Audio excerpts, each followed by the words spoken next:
Hey, Namaskaram peeps, this is Harisha from PS Labs. Hope you're doing well. Today we are unboxing the best the Sony has to offer to hybrid shooters under its APS-E sensor range, that is the a6700. So let's see what's actually available in the package itself. It's a pretty small pack, it's not a big one. Initially you would actually get paperwork, obviously a startup guide in multiple languages for a6700 apart from English, and then you get lens and accessories, some kind of QR code thing that you can do it, and then you basically have a reference guide. These are all the documentation that you would get. If you have interest, please go ahead and actually read. But if you open up the top one, then straightforwardly what you have is the contents in the box itself. This is the camera itself, lovely, and then you actually get a battery in it. This, if I'm not wrong, should be equal to my A7 Mark IV on which I'm actually recording. It's the NPF-Z100 battery, and it's 2280 milliamp hours, obviously 7.2 volts. Okay, that's the battery we have in here. This is the EyeCup that they've actually given to protect your eye, because this actually has a rangefinder in it, and then you actually get a strap. That's it. You do not get any charging cable, you do not get any charger base. I think everyone has done away with it the moment Apple has done away with it, or even before Apple has done away with it. It's just a simple Sony Alpha Next strap, which is actually here. It doesn't even say a6700, so I'm hoping this is the packaging that is there. I bought it from our local camera vendor that I always go to buy cameras. That's TEDS. If you're looking to buy a camera, although this is not a sponsored video from TEDS or Sony, please to go ahead and check out teds.com.au. I'm going to paste the link below. They always have very good used camera offers, so you can always check that out. Putting all these aside, what you actually have here is the camera itself in a cloth pouch, obviously. Ta-da! That's the camera itself. It's not that thick, but I think it's very closer to what my a6700 is without the cage. So obviously I am most probably going to put a cage on it. I need to check whether a small rig cage or a tilta cage will actually look good on it. Obviously I'm not sponsored by them, but those are the by default cages I would use. The last option I actually have is newer, but in a very weird way, just like my a6700, the display is actually being shown out as part of the packaging. I don't know if this is a display piece that the TEDS has sold it to me. I don't know if this is how packaging comes from Sony, but this is a not so safe way of trying to transport cameras, because these LCD screens can get scratched.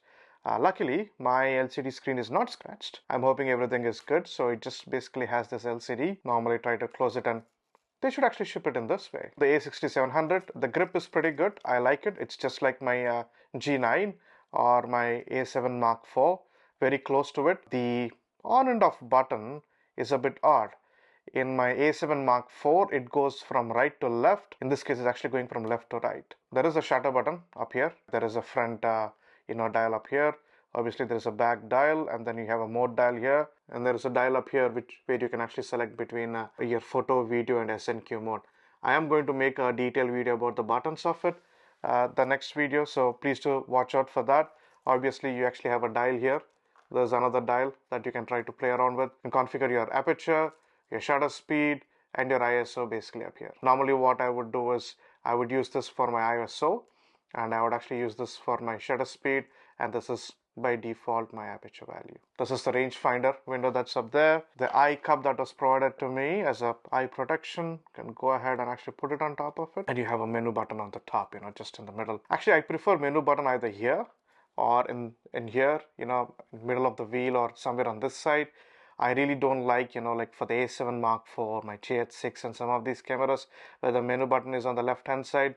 It's just too confusing for me. Obviously, we have this jingle dangles there on both the sides. This end that is on the left hand side, if you basically have three doors.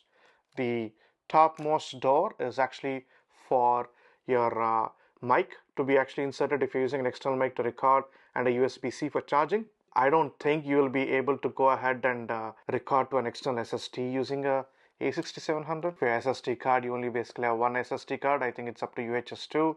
I currently only have a V30 card. I got to buy a V90 card to go ahead and actually put it in it. The bottom one is your mini HDMI port and your audio jack to actually listen to whatever you're trying to record in terms of audio. Pretty much good, IO. I'm very happy that, in an APS-C body like this, you're having a separate slot for your memory card, or at least you're having a memory card on the side port and not where the battery would actually open up, because that's what was there in my M6 Mark II from Canon. I really did not like it. Because when you're trying to change memory cards, you're also trying to open up your battery port. Not really happy opening up battery ports when I'm actually there in the field out there. But this is a battery port, big battery that you can actually try to slide in. Your ports which are there for the battery are always facing towards your right side, and there is an arrow mark on top of it. You just slide it down in, put it back in, and that's it. Obviously, there is nothing here on the right hand side. I mean, you only have ports here on the left. Bottom, you're actually having a screw point to actually hold any kind of mounting plates, or your tripod plates and all of that. Lens release button here. This is the sensor actually inside it. If you can see, it's a bit smaller when compared to my A7 Mark IV, the full frame sensor, but it's slightly larger than my G9, which is my Micro Four Thirds sensor. I will make a sensor comparison video in the upcoming video, so if you're looking for anything specific, please go ahead and comment below. And yes, there is basically a hard shoe provided up here on the top if you want to mount any accessories or a flash or a mic. I do not actually have any APS-C size lenses in Sony range. I only have full frame ones. I'm actually looking for either a Sigma 18 to 50 millimeter f2.8, or I'm actually trying to look for Tamron 1 lenses. If any one of you brands are actually watching this video, Sigma, Tamron, or Sony, and if you can actually loan me some lenses to do testing, that'll be really lovely. So I'm going to mount my trusted 28mm to 75 f2.8 Tamron on top of this. Now this is the beauty of the Sony E-mount, and that's the reason I actually like it. The reason being is whether you're having an APS-C camera or you're actually having a full frame camera, you can actually use the lenses across. And if you're having full frame cameras, obviously you have no impact on your full frame camera when you're trying to use it. On your APS-C camera, they look a bit bulky, like this one. If you can see, sometimes I feel the lens itself is a bit heavier or almost all the same weight as my a6700. But at the same time, if you're having an APS-C lens, you can always use it on your full frame cameras like A7 Mark IV or A7S III under its APS-C mode. Just turning on for the first time. Because this is a fully articulating screen, I can actually flip this across. So I have a genie in front of me and this very wonderful lady up out there. So I'm going to just flick this to on, and ta-da, it's actually on.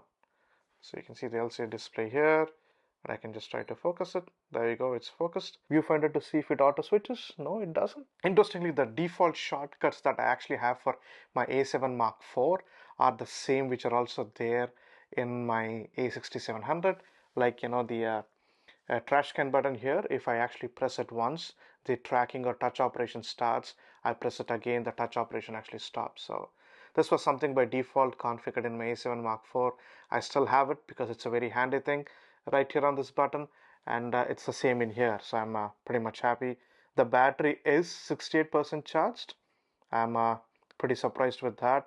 I am actually in the photo mode, and then there is a video mode, and then obviously you have an SNQ mode. All in all, I'm very happy with the purchase I've done, because I've been looking forward to this a6700 to go ahead and start creating more content. This allows me to whip out my camera and take photos in certain locations where it is pretty busy and you don't want to remote an A7 Mark for a big camera with a cage and start taking photos and stuff. This would be my go-to camera in social events or places where I don't want to remote my full frame camera, and then obviously where I can get out my full frame camera, I'm going to use that to start creating more content. Until the next video, wish you all the best. Take care. Peace.